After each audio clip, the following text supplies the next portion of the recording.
Hi everyone, I'm Brenna Cantner with Nexus Youth and Family Services. I'm the Therapeutic Services Coordinator here at Nexus, and this is our February Mental Health and Wellness Workshop. We will be talking about agoraphobia and germaphobia in the midst of COVID-19. So before we dive in, it's important to understand the difference between anxiety and anxiety disorders. So agoraphobia and germaphobia are both forms of anxiety disorders. And so it's really important to know the difference because anxiety, just having anxiety, is a super normal reaction to stress or difficult times. It's often triggered by a specific thing that's happening, typically has a start and end point, right? Like there's a little blurb here about all of the differences. Anxiety is our body's natural response to stressors, basically. Anxiety disorders are intense or disproportionate responses to things that other people might not stress out about. The response might seem really, really exaggerated considering the situation.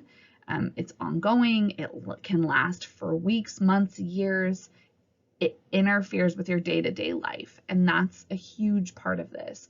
There's physical symptoms like sweating, panic attacks, racing heart, feels like it's impossible to control. So I think before we dive in, it was important to share the differences between those two as we go into this topic. So I hope that's helpful. So we hear a lot about phobias in general, right? Phobia is a type of anxiety disorder that is defined by a persistent and excessive fear of an object or a situation. So we hear about fear of spiders, fear of planes, fear of heights. We hear about some of the typical phobias, but I want to make sure that we understand, right? Again, really focusing on the difference of anxiety or things that might stress you out. It's important to really nail it down and know the difference and know what it means as we go into talking about the subject. So agoraphobia is something that is maybe not a common phobia that people have heard of as much, but agoraphobia is a fear of places and situations that might cause panic, helplessness, and embarrassment. There's lots of symptoms that can come up: fear, avoidance of those places that might cause those feelings of panic. With anxiety disorders, you avoid the things that cause the response because you're trying to avoid that feeling of panic or helplessness. So in this case, right, we're talking about certain places, situations that someone might feel these things. And so it can happen. It's different for everybody that is diagnosed with agoraphobia. It would be a specific location, typically. A lot of times I think people think agoraphobia is like a fear of people or fear of going outside, or it's not. It's a fear of places and situations that can cause these extreme feelings of overwhelm and panic.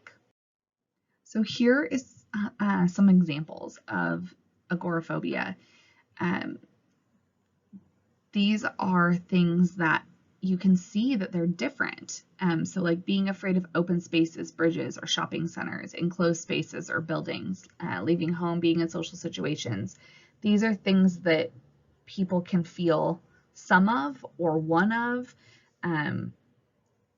It's really about that fear of losing control, where escape, like where you feel like you don't have control and you can't get away from the situation. And so those situations then trigger an anxiety response, like a panic attack, excuse me, that is out of proportion to the actual danger that's presented by the situation. So typically panic attacks often precede the onset and diagnosis of agoraphobia, because when you're forced to endure the feared situation, there's an increase of the panic attack symptoms. So like chest pain, chills, dizziness, rapid heartbeat, shortness of breath, shaking, sweating. Those are all symptoms of panic attacks. So as it relates to COVID-19 and the pandemic that we have all been experiencing for almost a year now, as more cities and states start to relax pandemic guidelines, people might be experiencing anxiety about leaving their house for the first time in weeks or months for fear of still being infected by COVID-19. My parents have definitely have been out, but they actually hadn't been in a restaurant or sat down to eat out during this whole thing. They just did that for the first time. We went to an outdoor seating place. And it's weird. It was a weird experience. So the anxiety associated with the ongoing pandemic can be paralyzing. It can cause people to feel afraid of common daily activities like going to the grocery store. But it does not mean that you have agoraphobia. Agoraphobia is an immediate fear of the situation versus if you're having anxiety specifically related to the pandemic or the possibility of getting COVID-19, it's very different. COVID-19, it's like the chance of getting exposed or becoming infected, and that you might not know about that for days before you have symptoms or test positive for it. So again, it's important to recognize these differences. So germophobia, it's a term used to describe a pathological fear of germs, bacteria, uncleanliness, contamination, or infections. As we all know, living life sometimes means encountering dirt or bacteria. But for some people, that fear of coming into contact with those germs, it interferes with their lives. People with germophobia struggle to evaluate which situations are dangerous because they just feel worried that they're going to encounter daily scenarios which involve germs. So they take extensive measure to avoid the possibility of being exposed to those germs. This is where things like obsessive compulsive tendencies like overwashing your hands come into play. Some signs of germophobia: avoiding places perceived as germ-filled, washing hands obsessively, excessive time cleaning, refusing to share personal items, avoiding crowds, animals, fear of contamination of children, avoiding physical contact. Again, we see these signs of like panic, so increased heart rate, nausea, shortness of breath, sweating. And in order to receive a diagnosis, there must also be evidence that the fear of the germs has interfered with your daily life and relationships. When we talk about diagnosing really anything, whether it's depression, anxiety disorders, or something bigger than that, all of it, like mental health diagnoses, mean that there has been interference, that there's impairment in your daily life and it's impacting relationships or your ability to maintain a job, things like that. So as it relates to both agoraphobia and germophobia and phobias in general, the causes of phobias really aren't known, but there are risk factors that can increase your risk of developing a phobia. So having been diagnosed with a different anxiety disorder or phobia, family history, brain chemistry, or history of abuse and trauma. Also, learned associations can play a role in developing phobias. So if growing up your parent was always very worried about a specific thing, or they had the fear of it, it was kind of like it can be a learned association that you then become fearful because you grew up thinking it was something to be feared. So as we've talked about in lots of our other wellness workshops, the impact of the pandemic has been so significant. There's been complex influences on people, and so those influences and stressors caused by the pandemic have led to increased anxiety symptoms. it's about weighing risk. Uncertainty and change, fear of the unknown is so real for people, and not knowing when the pandemic's going to end or if you can be infected or all of those things, that it's stressful and it creates stress and anxiety. So again, common responses. So that's anxiety, not an anxiety disorder.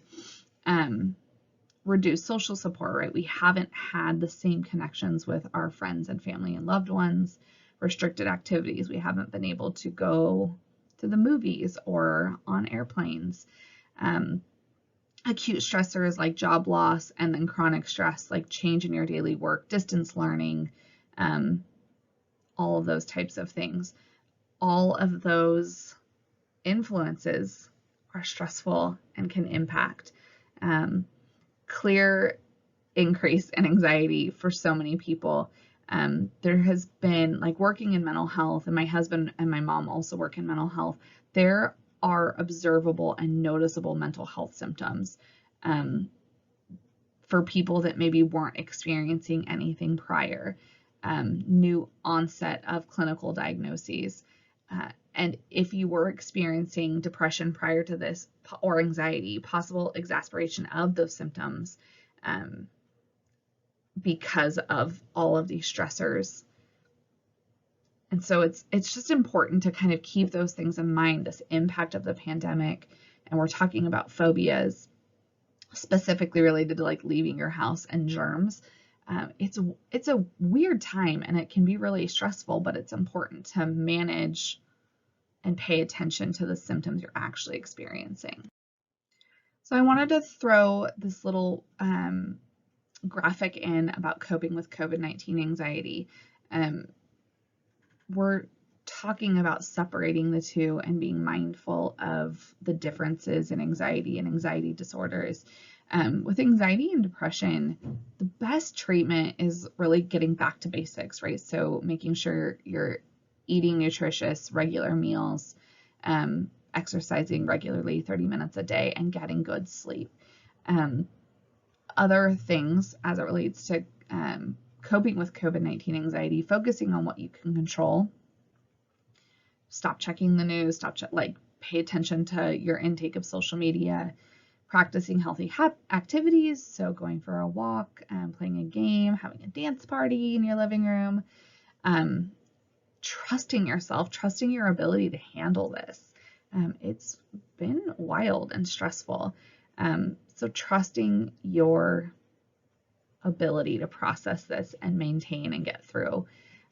Using tools to managing anxiety, so meditation, deep breathing, journaling, gratitude exercises. Self-compassion, so important. Compassion for others, just being kind to people. And when you are feeling overwhelmed, recognizing it and owning it and saying, I'm feeling overwhelmed, and taking 5 minutes to slow down and taking the time to implement self-care. So human nature, we've developed an intolerance to uncertainty, which creates anxiety and stress.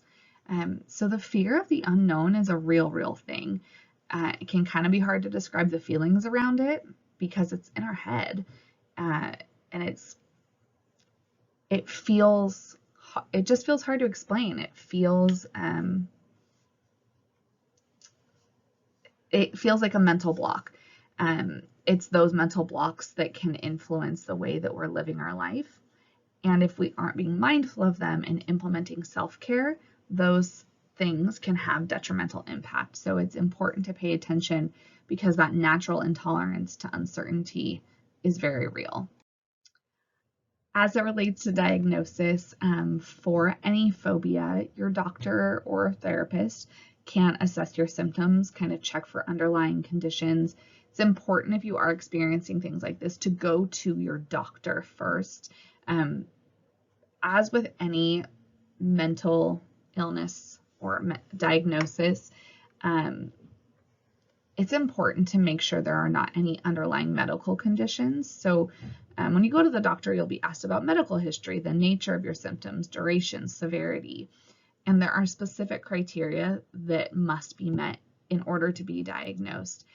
And it has to be, in order to get the diagnosis, there has to, like, your symptoms can't be better explained by another diagnosis or medical condition. Okay, so phobias, anxiety disorders in general, they can get worse and more impactful to your daily life if they're left untreated. So it's really important to pay attention and get support if you need it. So a few different things, psychotherapy, there's different treatment interventions like systematic desensitization, exposure therapy, which there's different kinds of exposure therapy. Exposure therapy is when you are gradually exposed to the things that are creating your anxiety. So there's different ways to do that, whether it's showing pictures, actual real life, like going into the situation, just thinking about it sometimes. There's different types and avenues of exposure therapy and cognitive behavioral therapy. There are also medication options that you can talk to your doctor about. All right, so I will say it again and again, self-care is not selfish. Phobias are super treatable. Lifestyle changes can be made to help them in addition to the treatment options I just spoke a little bit about. Practicing stress management techniques, deep breathing, eating healthy, regular exercise, avoiding drugs and alcohol, good humor, practicing gratitude, finding social support. When I talk about finding social support, especially in the world of COVID-19, I'm talking like support groups or like groups on Facebook or social media that might be helpful in order to make connections and kind of hear what other people say or do to help their symptoms. I've heard pretty frequently also about kids just being stressed out about COVID-19, hearing so much about it and being so impacted with school. So as a parent, paying attention to how you can support your children during, if they're having anxiety about germs or leaving the house. So making sure you're taking care of yourself, modeling calm, making sure your children are already practicing healthy habits, focusing on other topics other than coronavirus, making sure you're managing intake of news, social media. If your kid wants to talk about it, offer support, redirecting fears, and helping your kiddo practice self-care. So coping toolbox or DIY calming jar, I will put links for both of those in a couple slides. So resources here for adults, a couple podcasts. One is called The Anxiety Coaches. The other is called Not Another Anxiety Show. The Not Another Anxiety Show is actually the person that started it is someone who suffered from agoraphobia specifically and has made strides in recovering and addressing those symptoms. Meditation, there's a woman named Josephine Atlury. She's wonderful, but she has 5 to 7 meditations on her Instagram on IGTV, and they range in topics, everything from just deep breathing to affirmations. They're awesome, and they're 5 to 7 minutes. They're super easy to fit into your daily life. Mental Health America has some supports and resources on their webpage specific to phobias. The other option, if you need support and professional support, getting a therapist, you can look at your local resources depending on your insurance, but you can also look at like Psychology Today. It's a website that is basically a directory of therapists. You can search your area, you can filter it down to your insurance. Super helpful website. Okay, and some resources for kids and family. Calming Toolbox. This is a cool little tool. It's an art project essentially. When your kiddo is anxious, it's really awesome. It starts with shoebox. It's super simple things you'll have around your house. DIY calming jar, self-care for kids, and there's some online coronavirus resources for families as well. All right, that's it, everybody. Thank you so much for watching, and I hope you learned something. If you have any questions, comments, any subjects you'd like discussed in the future, please comment, let us know. We'll see you next time.